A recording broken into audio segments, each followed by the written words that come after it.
Q&A.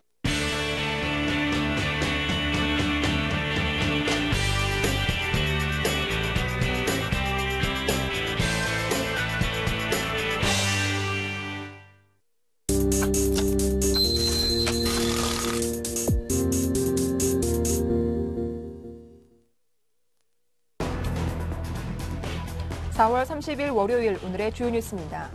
뉴욕 증시가 또다시 상승했습니다. 스페인의 국가 신용등급 강등 등 유로존 우려가 여전한 가운데 기업 실적과 심리지표 호조, 연방준비제도의 추가 양적 완화 기대감으로 3대 지수는 모두 강보합권에 마감했습니다.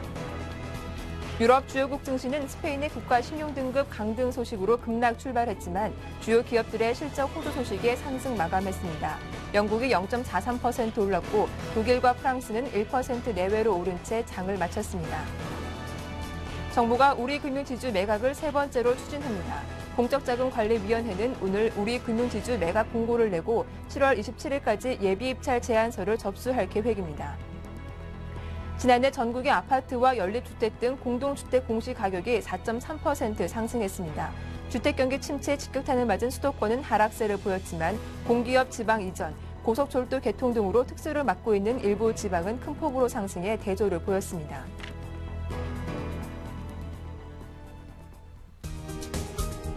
안녕하세요. 굿모닝 대박 예감 박미라입니다. 지난 금요일 글로벌 증시는 유럽 경제에 대한 불안감에도 불구하고 호재에 더 민감하게 반응하는 모습이었습니다. 3대 지수는 모두 강보합권에 보이면서 전고점 돌파를 눈앞에 두고 있는 상태인데요. 특히 이날 미국의 1분기 GDP는 시장 예상치를 밑돌았지만 소비자들이 느끼는 경기에 대한 기대감은 예상보다 훨씬 좋게 나오면서 3대 지수 모두 상승으로 장을 마치기도 했습니다. 특히 오늘 국내 증시는 내일 5월 1일 노동절 연휴를 앞둔 휴장을 앞둔 월요일장인데요. 글로벌 증시 훈풍을 이어받을 수 있을지 오늘장 대응 전략도 명쾌하게 세워보도록 하겠습니다. 잠시 후 청송촌놈 신창환 대표와 함께 하고요. 그 전에 오늘의 대박 전략 정태근 전문가와 함께 글로벌 증시 마감 상황 다시 한번 정리해 보겠습니다. 안녕하세요. 네, 반갑습니다. 네, 글로벌 증시가 모두 상승세를 보였습니다. 유럽에 대한 불안감 여전했지만 역시 기업들의 실적이 살리지 않았나 싶기도 하거든요. 자세한 마감 상황과 어떤 재료들이 있었는지 정리해 보겠습니다. 네. 지난주 금요일 그 유럽적 그리고 미국 시장을 한번 살펴봐야 될 것 같은데요. 일단은 그 이슈가 될 수 있는 부분이 계속해서 어닝 시즌이다 보니까 기업 실적들이 계속해서 발표가 되고 있고요. 그리고 스페인의 어떤 신용 등급 강등 소식, 그리고 미국 GDP 발표, 그리고 미국의 소비심리 지표가 발표가 있었는데, 이런 부분들 뭐 여러 가지 많이 그 변수도 있었지만은 그만큼 일단은 악재에 조금 둔감해지고 있다는 부분에 좀 긍정적으로 봐야 될 것 같고요. 그리고 어쨌든 호재에 좀 반응하려는, 그리고 시장 조건에도 반등을 이어가려는 그런 흐름들이 좀 긍정적이라 봐야 될 것 같습니다. 일단 다우 산업지수가 13,000포인트, 나스닥 종합지수가 3,000포인트를 회복하게 되면서 다시 한번 추가 상승에 대한 어떤 기대감이 고조가 되고 있는데, 일단은 뭐 전고점에 대한 어떤 돌파가 좀 계속해서 좀 지속이 돼야 될 것 같습니다. 그래서 이번 주 같은 경우 다우지수 그리고 나스닥 종합지수 같은 경우에 어떤 추가적인 상승세 계속해서 이어지는지, 그리고 전고점에 대한 어떤 돌파 여부 계속 좀 관찰을 좀 해야 될 것 같습니다. 지난주 금요일 뭐 여러 가지 변수가 있었지만은 일단은 그 스페인의 제가 생각하는 어떤 이슈 같은 게 스페인의 어떤 신용 등급 강등 이슈라든지, 그리고 미국 GDP가 조금 이슈가 아니었나 좀 생각을 하고 있습니다. 그래서 GDP 같은 게 좀 먼저 한번 말씀 좀 드려봐야 될 것 같은데, 자, 일단은 뭐 그 수치만 보게 된다면 지난 뭐 4분기 3.3%에서 2.2%로 수치는 좀 안 좋게 발표가 됐습니다. 하지만 이렇게 안 좋게 발표됐음에도 불구하고 미국 증시가 그래도 상승 마감했다는 부분은 긍정적으로 봐야 될 것 같은데요. 그렇다면은 어떤 미국 그 다우 증시 그리고 미국 증시에서 어떤 시장 참여자들이 어떤 수치에 집중한 것이 아니라 어떤 그 내용에 조금 집중을 한 것이 아닌가 좀 생각을 하고 있습니다. 지난 4분기 같은 경우는 아무래도 재고 비축이라든지 그리고 어떤 정부 지출 이런 기업 투자가 상당히 큰 영향을 미쳤었는데 이 영향을 미쳤던 요인들이 조금 감소를 하게 되면서 실질적으로 큰 영향을 미친 부분들이 가계 소비 즉 소비 지출이 크게 영향을 미쳤다는 겁니다. 지난 그 4분기 같은 경우 가계 소비가 2.1% 정도 됐었는데 이번에 2.9% 정도 증가를 하게 되면서 상당히 큰 영향을 미쳤습니다. 근데 제가 이 말씀을 왜 드리냐면 실질적으로 봤을 때 미국 GDP의 70%를 차지하는 부분이 소비라는 측면입니다. 그렇다면은 미국 GDP의 70%를 차지하는 소비가 즉 가계 소비가 크게 영향을 미치고 있다는 부분들을 본다면 어떻게 본다면은 어떤 미국 경제가 정상적인 자리로 찾아가고 있다 이렇게 좀 해석을 하는 것이 좀 맞지 않나 이렇게 좀 생각을 하고 있고, 그래서 가계 소비가 계속해서 좀 증가를 하게 된다면은 앞으로 미국의 GDP도 상당히 긍정적인 영향이 미치지 않겠나 좀 생각을 하고 있습니다. 하지만 그와 반면에 조금은 그 시장에서 우려스럽게 생각하는 부분이 가계 소비는 증가를 하고 있지만은 어떤 가계 소득이 가계 소비에 비해서 받쳐주지 못하고 있다는 겁니다. 지난주 그 발표됐던 노동 비용 지수 같은 경우에 시장 예상치를 좀 하회했었는데 노동 비용 지수 같은 게 즉 어떻게 본다면 가계 소득, 가계 임금 지수라 좀 보시는 게 맞을 것 같습니다. 어떤 실질적인 노동자들의 임금이 가계 임금이 경제 성장만큼 이루어지지 않고 있다는 부분, 그리고 기업 투자에서 가장 큰 측면을 차지하는 부분, 인건비 부분이 그만큼 받쳐주지 못하고 있다는 부분이 조금은 시장 참여자들이 우려하고 있는 부분인 것 같습니다. 그래서 가계 소비가 증가하고 있다는 부분은 긍정적으로 봐도 되겠지만은 가계 소비와 동반적으로 가계 소득이라든지 그리고 기업 투자가 동반적으로 연결이 되지 않는다면은 조금은 GDP 증가율이 좀 둔화될 가능성이 상당히 크고요. 그리고 어떤 가계 소비가 증가 마찬가지로 가계 소득이라든지 기업 투자가 조금 동반적으로 증가를 한다면은 연준 이번 4월달 FOMC죠. 미국 연준에서 발표를 했던 그 GDP 그 스탠스인 2.4%, 2.9% 부합할 가능성은 좀 크지 않겠나 이렇게 좀 생각을 하고 있습니다.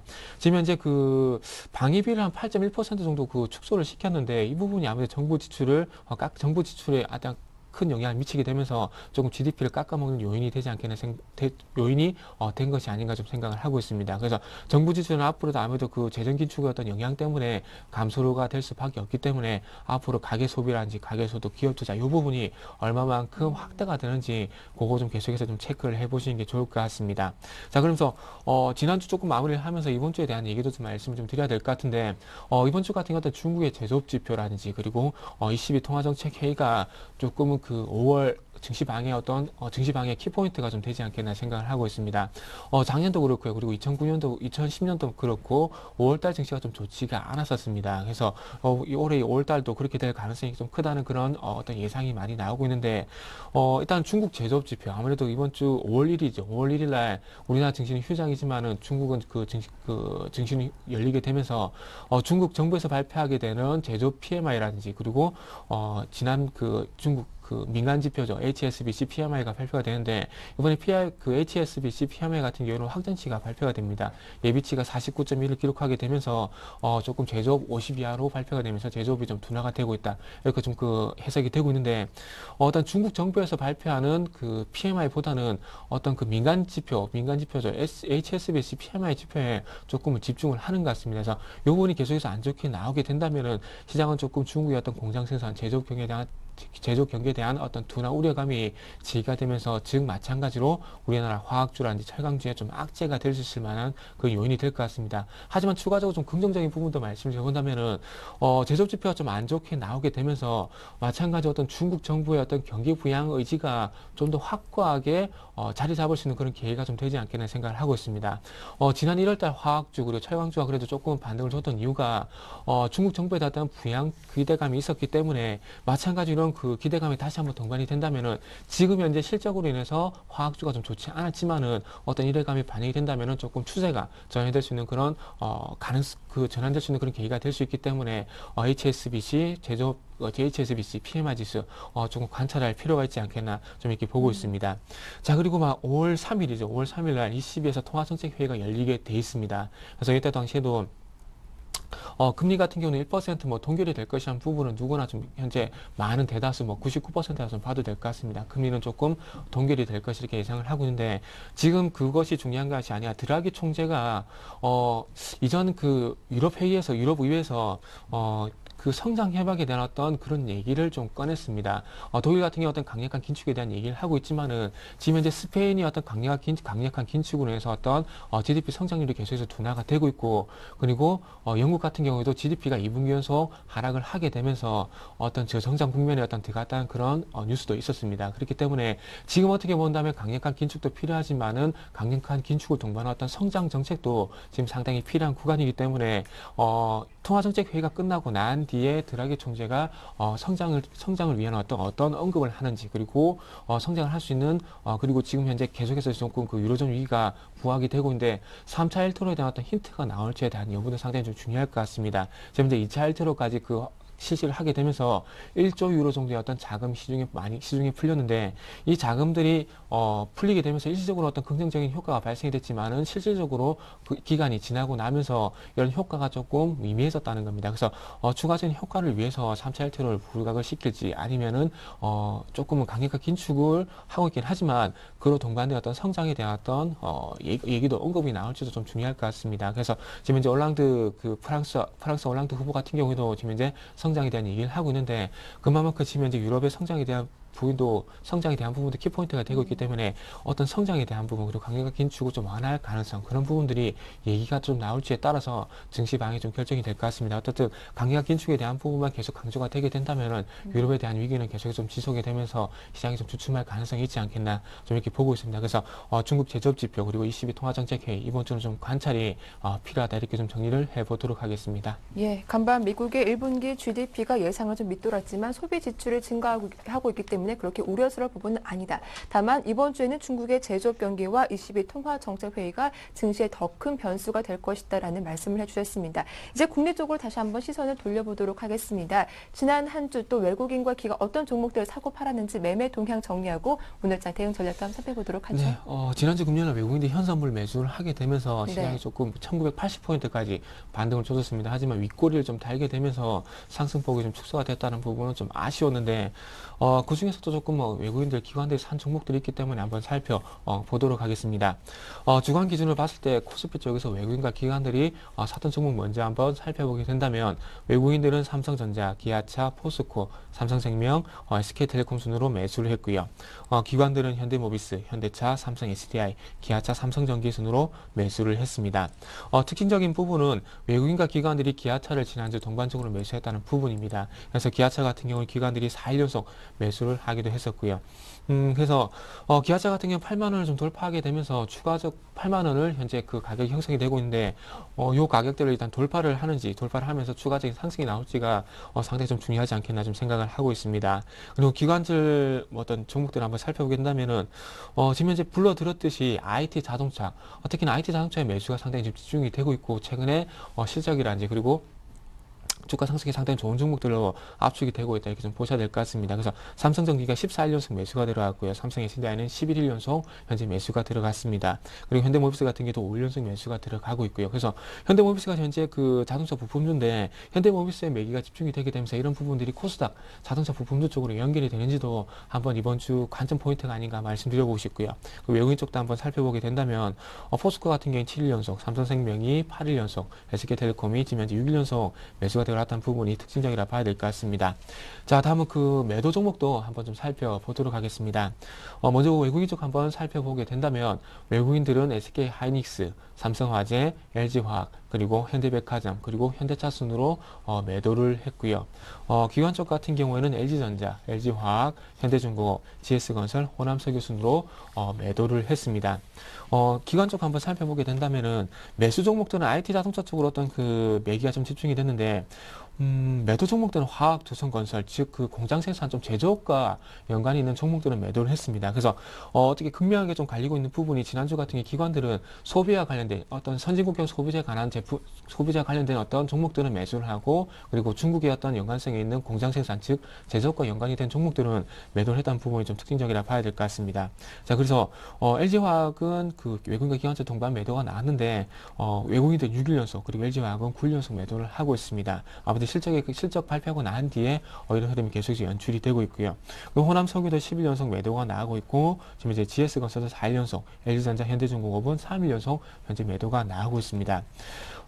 외국인 쪽도 한번 살펴보게 되면 지금 SK하이닉스, 삼성화재 좀 집중적인 어떤 매도가 나오고 있습니다. 하이닉스 같은 경우 17일 연속, 삼성화재는 이제 14일 연속, 그리고 현대백화점도 마찬가지 10일 연속 현재 매도가 나오고 있고요. 하이닉스 같은 경우는 지금 현재 3분기 연속 계속해서 적자가 나오고 있는데 아무래도 그 2분기에도 좀 그 흑자 전환보다는 적자가 좀 지속이 될 가능성에 대한 부분을 조금 염두에 두는 것이 아닌가 좀 생각을 하고 있습니다. 그래서 어쨌든 그 기관이 매수를 하고 있겠지만은 외국인들 매도 부담이 될 수밖에 없기 때문에 외국인들 수급 좀 보자고 한번 말씀 좀 드려보도록 하겠습니다.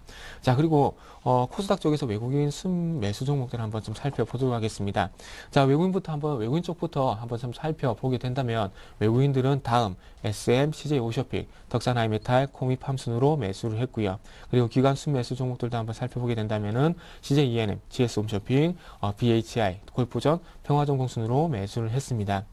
덕산 메타 같은 경우 외국인들이 12일 연속 매수가 들어간 종목이고요. 그리고 기관 쪽도 한번 살펴보게 된다면 CJENM 같은 경우 기관들이 최근 13일 연속 매수를 하고 있습니다. 하지만 매수 대비해서 현재 그 반등폭 어떤 주가의 어떤 변동폭 크지 않기 때문에 네. 조금은 그 반등 시 조금 매도 이런 의견을 한번 드려보고 싶고요.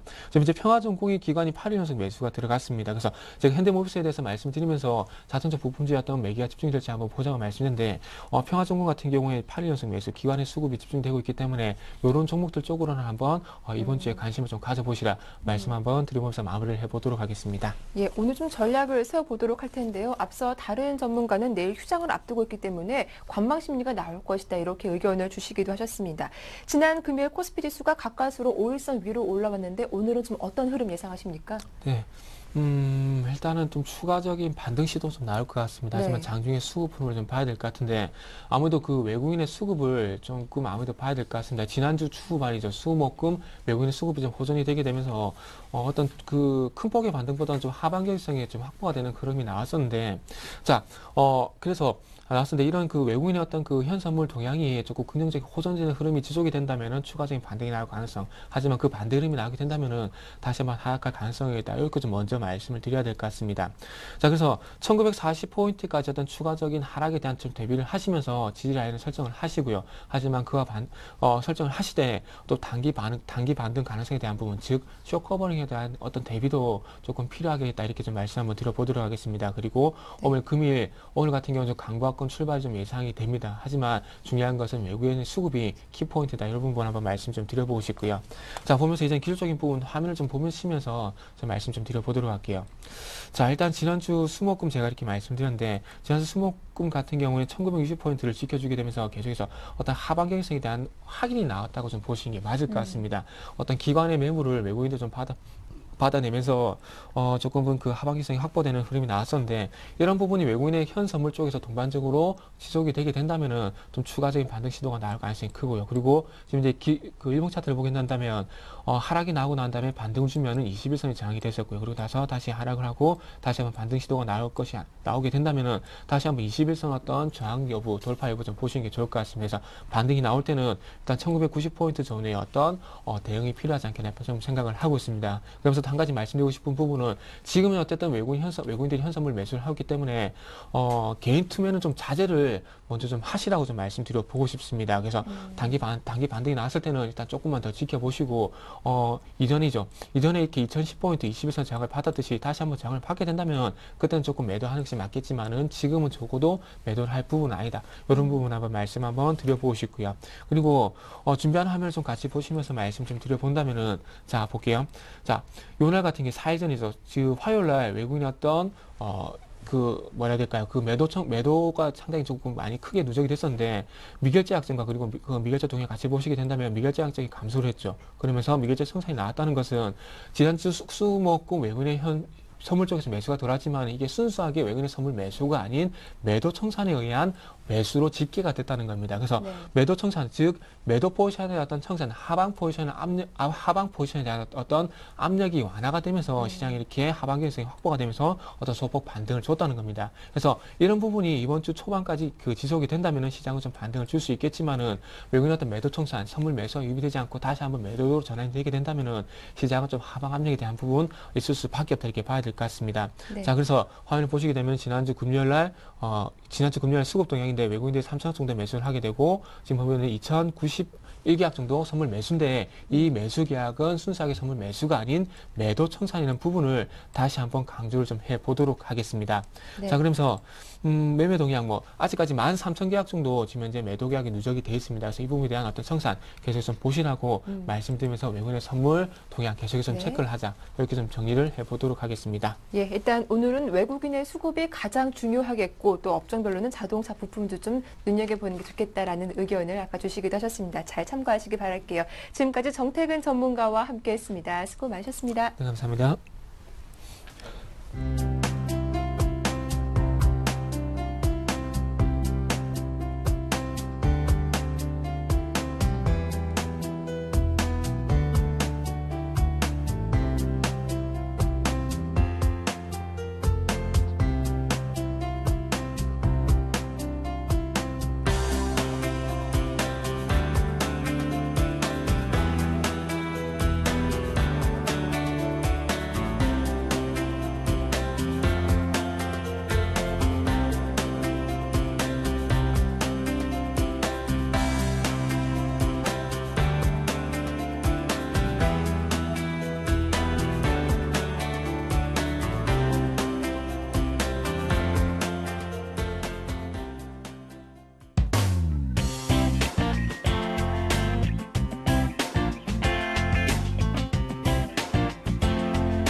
네, 여러분 안녕하십니까. 샘플러스 전문위원과 함께하는 샘플러스 라인업의 강동석입니다.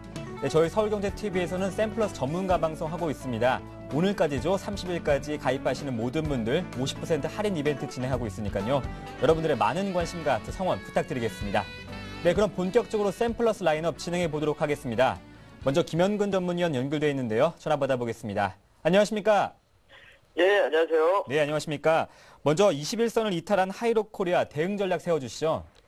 예, 하이로코리아 이제 수익 구간에 좀 들어갔었다가 네. 지금 최근에 어제 이제 그제 좀 음봉을 좀 맞으면서 박스의 상당 고점에서 약간의 좀 눌림 현상이 나타나는 그러한 흐름입니다. 그래서 이제 일단은 포트상에서는 좀 제외를 시키도록 하겠습니다. 포트에서는 제외를 시키는데 손해보지 않는 그러한 가격선에서 잘 매도를 해서 포트에서 제외를 좀 시키도록 하겠고요. 하지만 이제 이 종목 같은 경우에는 조금 중장기 관점으로 관심을 계속 지속을 해도 괜찮은 종목이기 때문에 뭐 지속 관심을 가지셔도 괜찮은 전략이라고 생각을 하고, 다만 이 전략적인 부분을 좀 제시를 해드리자면 지금 현재 오히려 이제 같은 피팅 업체 중에서 주가의 흐름이 좋은 뭐 태광이라든가 성광밴드 이런 쪽으로 좀 교체 매매도 가능하다, 이런 AS를 좀 해드리도록 하겠습니다.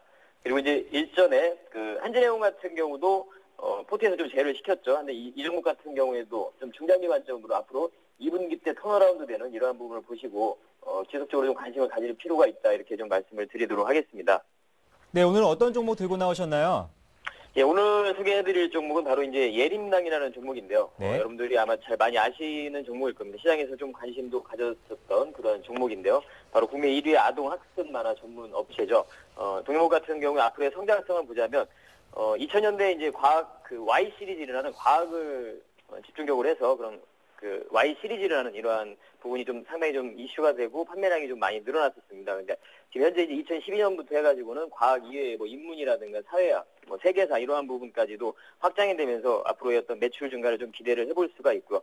그리고 이제 매크로일이라는 글로벌 출판 업체가 있습니다. 이러한 업체와 지금 영문 출판 계약을 해서 이제 수출을 지금 확대가 본격화가 되기 때문에 앞으로 이런 수출 국가 확대로 인해서 저작권의 어떤 수출액 부분이 올해 같은 경우 작년 대비 한 70% 이상까지도 또 증가가 될 전망이고요.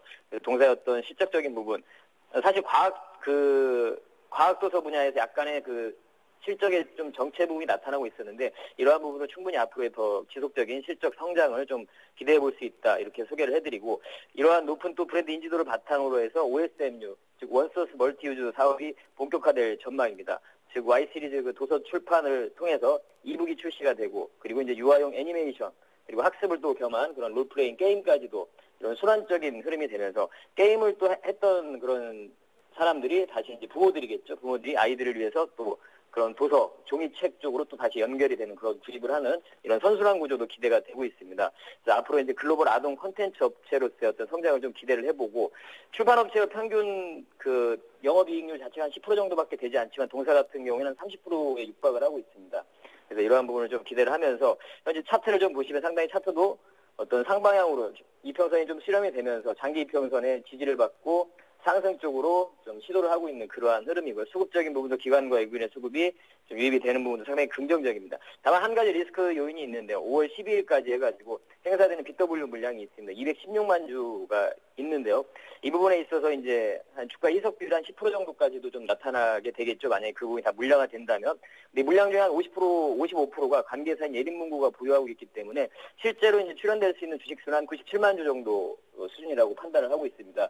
그래서 이제 주가의 어떤 좀 매물 압박의 부분에 있어서 좀 약간 우려가 되긴 하지만 그러한 부분을 충분히 현재 수급적인 상황을 봤을 때 소화를 시키고 좀 상승을 시도할 수 있지 않을까, 이렇게 판단을 하고 있습니다. 매수가를 제시해드리면 6,900원에서 6,970원, 전일 종가였죠. 이 사이에서 매수가를 제시해드리고, 목표가는 단기적으로 8,000원, 그리고 손절가는 6,500원 제시해드리도록 하겠습니다.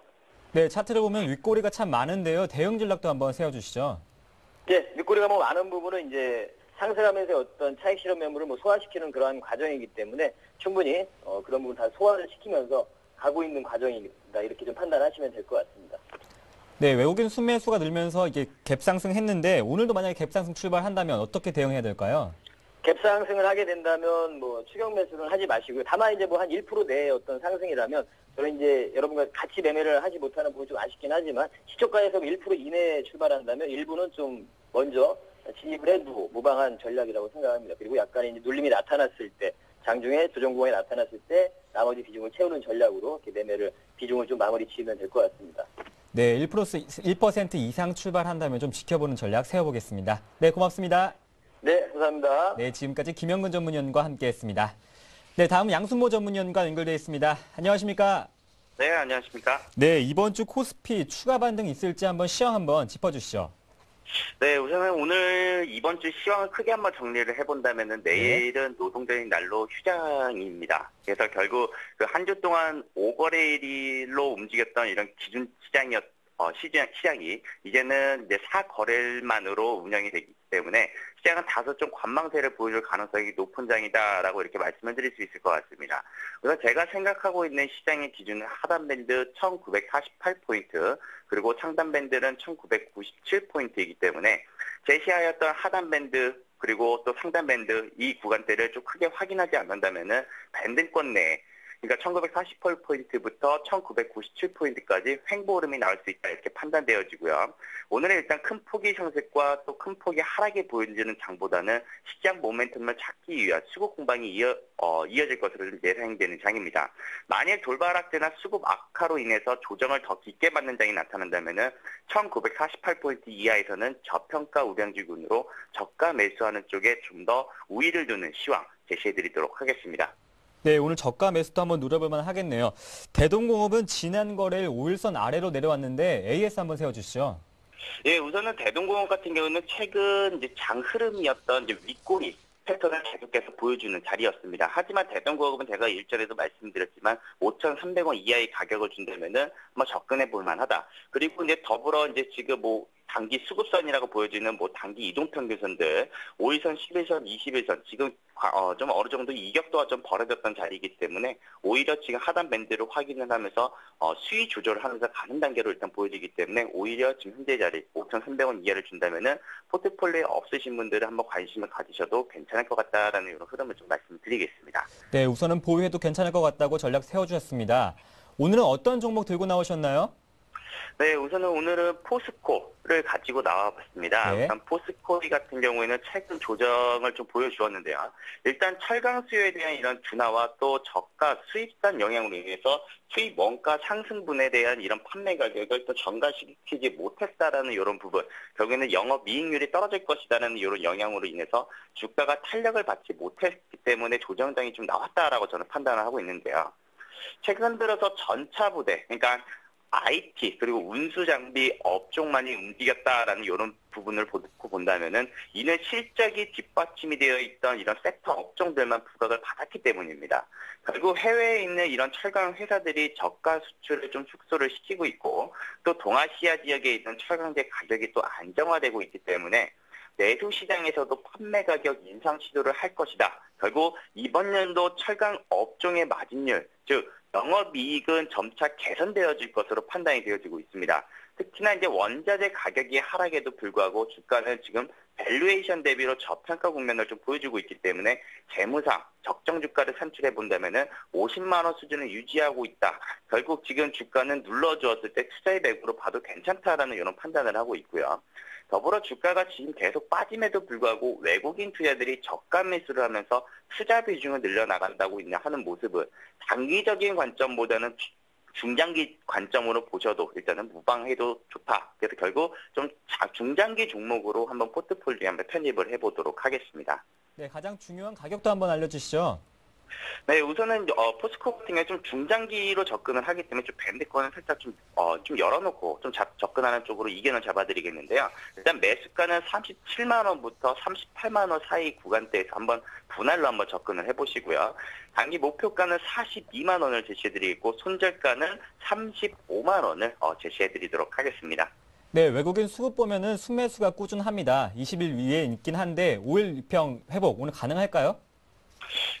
오늘 이제 바로 뭐 5일선, 뭐 11선을 회복하기보다는 일단 시장이 영향을 좀 받을 것 같습니다. 다소 이제 그 시장에 좀 소외를 받았던 업종이었기 때문에, 바로 뭐 철강 업종이 바로 수급이 좋아질 것이다. 혹은 뭐 수급을 통해서 거래량이 실려서 뭐 단기 이평선을 뭐 돌파할 것이다. 라는 이런 관점보다는 오히려 시장에 대한 계속 저가 매수를 한번 눌림 자리에 계속 공략을 해본다면 좋은 결과가 있으실 것 같습니다. 네, 저가 매수 한번 노려보겠습니다. 지금까지 양순모 전문위원과 함께했습니다. 고맙습니다. 네, 감사합니다. 네, 다음은 이중환 전문위원과 연결되어 있습니다. 안녕하십니까?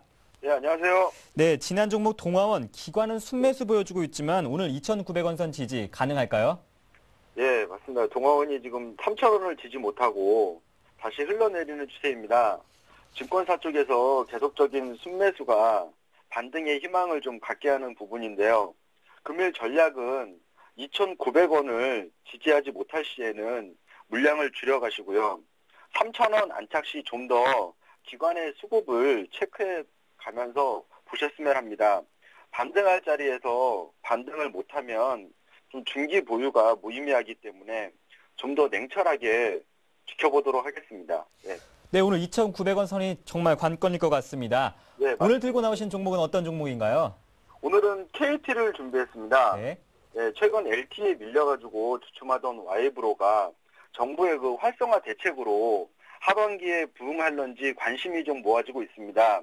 그리고 LTE 시장의 낮은 점유율 때문에 상대적으로 가격적인 조정을 보이면서 매력적인 가격선까지 왔다고 보고 있습니다. 금요일 거래량이 좀 수반되면서 주가는 좀 3만 원을 보았습니다. 지지할 것인지 반등 흐름을 이어갈 것인지 귀추가 주목되는 부분이고요. 안정적 상승의 실적 모멘텀과 외인의 순매수가 다시 한번 KT 주가의 반등을 이끌 것인지 살피면서 대응하신다면 좋은 결과 있으실 듯 하고요. 그래서 준비했습니다. 네, 가격도 한번 짚어주시죠. 네, 매수가는 3만 원 이하에서 매수하시면 될 것 같습니다. 그리고 손절선은 짧게 29,500원 잡겠습니다. 그리고 목표가는 1차 31,000원입니다. 네, 지난 종목 대우건설도 한번 AS 부탁드릴게요. 대우건설은 건설주들이 좀 반등할 때도 네. 좀 힘이 없이 좀 밀리는 모습을 보이면서 최소 지지선인 5일선을 계속 돌파 못하면서 밀리는 모습이기 때문에요. 추후에 다시 재진입을 노리시거나 아니면은 중장기로 보유하시는 분들은 한 9,300원 선 손절선 잡으시고 대응하시면 될 것 같습니다. 네, 아쉽지만 손절해야 될 것 같고 후성은 네. 수익률 낮습니다. 좀 어떻게 대응해야 될까요? 후성은 지금 좀 음봉이 이틀 연속 발생하면서 조금 힘이 소진된 모습을 좀 보이고 있는데요. 그래도 크게 밀리지 않는 모습, 5일선을 또 지지하는 모습 때문에 또 반등에 대한 희망을 또 버리기에는 좀 그렇습니다. 그래서 지금 조금 더 홀딩 전략을 가져가시면서 조금 더 지켜보셨으면 합니다. 네, 후성 조금 더 가져가 보겠습니다. 네, 네, 고맙습니다. 지금까지 이중환 전문위원과 함께했습니다.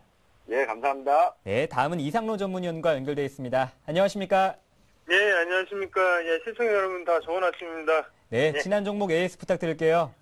예, 일단 뭐 지금 같은 경우에는요. 일단 네. 제일기획을 그때 매수를 하셨고요. 그래서 금요일날 매수를 하셨을 거예요. 그래서 지금 같은 경우에는 지지를 하고 난 다음에 지금 또 올라가는 모습을 나왔습니다. 그래서 제가 말씀드렸던 가격대가 지금 변곡점이에요. 변곡점이고요. 그래서 추가적인 지금 상승이 가능하다고 한번 보시는 게 좋겠습니다. 다만 이제 수급적인 부분이 꾸준히 이제 외국인이 지금 들어오고 있는데 지금 같은 경우에 기간의 수급도 상당히 중요합니다. 그래서 제 계획은 향후에 추가적인 상승이 가능한 구간이니까 조금 더 지켜보시자 그렇게 말씀을 드리겠고요. 그리고 이번 주에 꾸준히 지금 같은 경우에 포트폴리오 안을 보시면요. 대덕 GDS 같은 경우에도 지금 12,300원을 꾸준히 또 지켜주는 가격대입니다. 그래서 계속적으로 시세를 주려고 하는데 지금 시간의 가치 싸움인 것 같아요. 그래서 조금 더 기다려 보시자고 말씀을 드리겠습니다.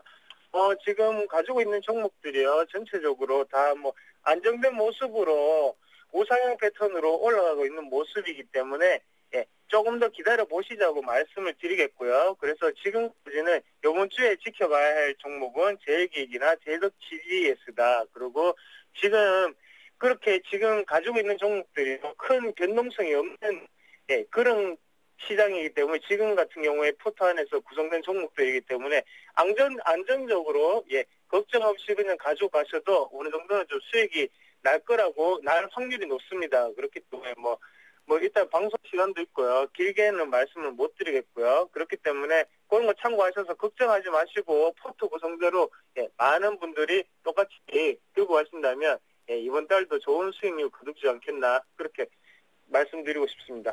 네, 고맙습니다. 더 큰 수익률 기대해 보겠습니다. 수요일 날 뵙겠습니다. 알겠습니다. 좋은 하루 되십시오. 네, 지금까지 이상로 전문위원과 함께했습니다. 네, 이것으로 저희가 준비한 소식은 샘플러스 라인업 모두 마치겠습니다.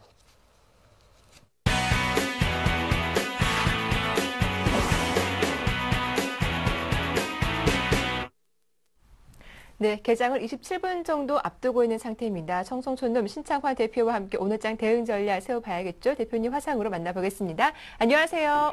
안녕하십니까. 전국 시청 여러분 안녕하십니까. 박미라 앵커님 반갑습니다. 청송촌놈 신창환입니다. 네, 대표님 오늘 4월의 마지막 거래일입니다. 벌써 월요일장인데요. 예, 시간이 너무 빨리 가고. 그렇죠. 4월장 우리 또 시청자 여러분께서 좀 서울 방송을 많이 시청해 주시는 감사한데 너무 참 고생하신 것 같아요. 네. 네, 이렇게 좀 힘드신 분들께 좀 오늘 대응 전략 좀 명쾌하게 세워봐 주시죠. 예, 네. 일단 제가 볼 때는 장은 추가적으로 조금 더 상승하지 않을까 이렇게 생각합니다. 어쨌든 간 장은 미미하나마 4일 연속 상승했거든요. 근데 5일 정도 상승. 오늘 제가 볼 때는 일단은 장 자체는 하락은 이번 주 목요일이나 금요일쯤 있을 것 같고요. 제가 볼 때는 추가적으로 주가는 상승을 미세하게나마 하지 않을까 이렇게 생각하고 있습니다. 제가 지금 생각하기는 선행스팬 원하고 21 입병이 다이는 1990포인트는 저는 한번 찍을 걸로 생각하고 있는데 지금 삼성전자가 지금 그 세무조사 4,500억 법인세 맞고 오늘 그 긴급 뉴스가 나오는 바람에 지금 많이 빠지고 있는데 저거는 단기 악재가 아닌가 이렇게 생각하고 있습니다. 장 자체가 참 어렵죠. 너무 고생하신 것 같은데요. 어쨌든 간 지금 후행 스팬을 그 선행 스팬원에 안 달리려고 지금 무지하게 노력을 하고 있습니다. 여러분 아다시피 이미 21일과 60일 입평 자체는 이미 테트 크로스가 났기 때문에 약세장 모드는 뭐 누가 말하더라도 약세장 모드다 이렇게 볼 수 있습니다. 예, 크게 봐서는 제가 볼 때는 앞으로 한 변곡이 있는 한 달 동안은 계속 그 한 레벨을 다운되는 여기에서 계속 횡보하지 않을까 이렇게 생각을 하고 있고요. 장 자체 뭐 최저 빠져봐야 121일 평인 1940까지는 한 번은 찍을 걸로 생각하고 그것도 반면에 2000포인트도 한번 찍지 않을까 이렇게 생각합니다. 예, 좀 넓게 봐서는 이런 모양으로 보일 것 같아요. 그래서 제가 볼 때는 이번에 지금 장 자체 움직임은 지난 한 2달 동안 움직임보다는 아래 위로 굉장히 폭이 큰 그런 모양을 보일 겁니다. 그래서 여러분께서 절대 양봉 나는 날 주식을 사시면 안 된다 이렇게 제가 누차 말씀드리겠고요. 굉장히 어려운 가운데 있습니다. 그래서 시청자 여러분 지금 삼성전자만 보면 가슴이 부글부글 끓고 혈압이 막 오를 걸로 생각하지만 삼성전자가 빠지면 이 삼성전자가 빠지는 게 아니고 여러분 주식이 더 빠지기 때문에 삼성전자는 미워하면 안 되는 당신이 아닌가 이렇게 생각을 하고 있습니다. 지금 장 자체가 제가 볼 때는 앞으로 한 2년 동안은 우리나라 경기가 이제 피어질 때까지는 계속 그런 장세를 보이지 않을까 이렇게 생각하고 있고요. 지금 경기 선행지수가 계속 6개월째 나빠지고 있습니다. 경기 선행지표 지수가 나빠지고 장이 좋아지는 경우가 없거든요. 그래서 여러분께서는 계속 주가를 지금은 손절매하지 마시고 우량주를 사가지고 빠지더라도 버텨야 된다 이렇게 볼 수 있고요. 지금 많은 분들이 이제 청송님 지금 또 코스닥을 매도를 해야 되느냐 묻는 분이 있는데 저는 지금 또 코스닥은 늦지 않았다 이렇게 생각하고 있고요. 예, 코스닥은 아직까지도 하락에 중간밖에 오지 않았다. 그래서 저는 코스닥 지수가 450까지 지금부터도 더 빠지는 그런 장세가 올 것이다. 저는 확신을 하고 있습니다. 그래서 여러분께서 코스닥 종목은 제가 볼 때는 미련 두지 말고 울면서 가슴 치면서 코스닥 종목을 과감하게 정리를 해야 된다. 이렇게 제가 분명히 말씀을 드리겠습니다.